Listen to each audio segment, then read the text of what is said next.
as-salatu hayru mavdu degan. Namaz latda yaxshi temadir degan söyleyen. Namaz latda yaxshi zat. Necha bo'lamsangiz namozni haqidan söyleyiz. Necha bo'lamsangiz namoz qilingiz, namoz ko'p bo'lmaydi. Shunchag'ida ulu zuvabi bo'lansali.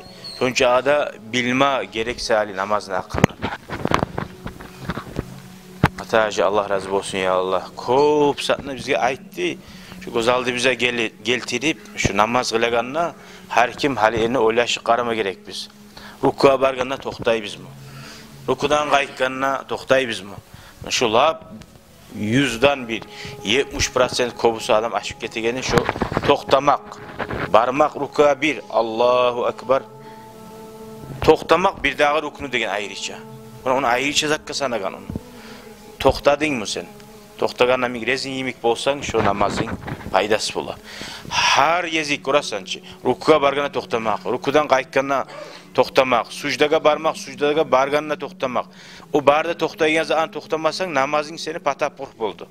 Namazing urlay turib tutma saptaga da qalmay qala. Nechta shezan bilgan so'ng bila turib etmege yaramaz. Bilmey bo'lgan zaga hali bo'lguncha tavb etib, bek Allohdan kechmanda tilab namazını artına qilingan sünnet namazları bola. Aldına qilingan sünnet namazları bola. Şu bilmey qalgan zatlarni şular toltura. Tamam etti. Namazını bayan aru etti. Ama bilah turib etsen oğa şeksiz namazın bolmay. Yanıdan qilma taraq. Peygamber aleyhissalatu vesselam namaz yaxshi, namaz hatta 2 rakat sünnet dünyadan va dünyadagi barzatdan yaxshi deb aytgan neymi? Ko'rasan birisi yağını aytgan. Kim namazını qo'ysa Cahannam neyi koyup olsun negen? Erinip yartığıyla qallaga namazni. Qo'yganlarda baytma yartığıyla qallaga aytgan. Vaylun lil aqabi minan nar degen.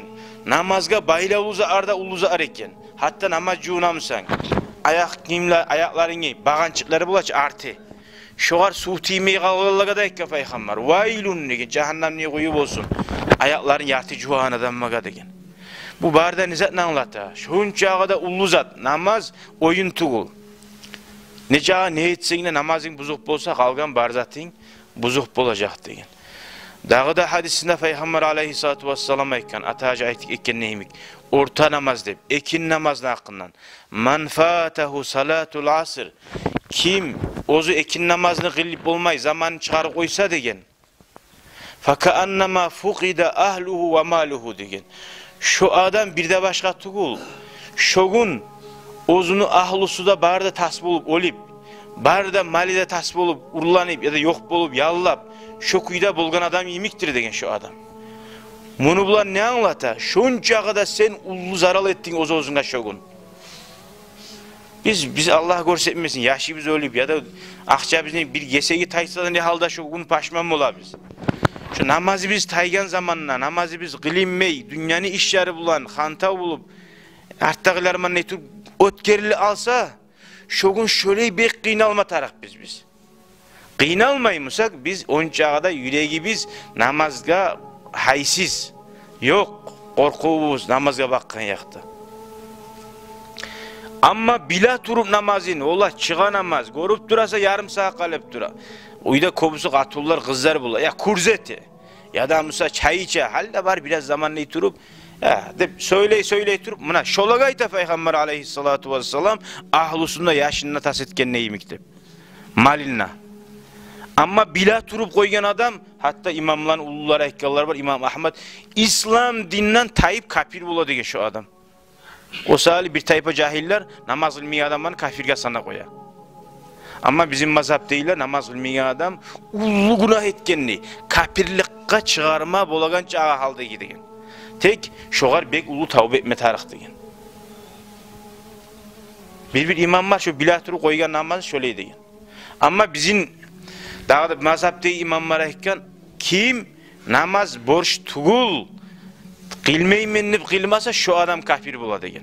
Ama qilma tarix lagazayliginden qilmagan bo'lsa, ona şöyledir degan.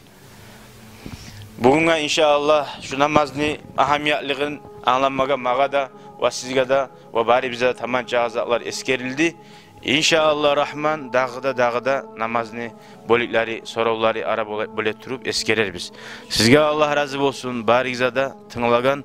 Ya Allah bu kulakları bizden girgen naimik namazga bayla uzatlar yüreği bize girmega Allah nasip etsin ya Allah. Kim gelgen ozuğar bir kulluk etken ya da bir kömek etken adamga jazakallahu hayran dep aytsa degen. Sağa Allah yaxşılık bilen qaytarsın dep aytsa şu tamam kuyda cazasın şu adamga barakallasın bergen olur dey. O sali bugün biz jazakallahu hayran dep aytabız atajiga baribizde ha yürekten. Allahu Teala'ya Allah ozuğar yaxşılık bilen qaytarsın ya Allah. Bunga inşallah şu bolik tamamdır.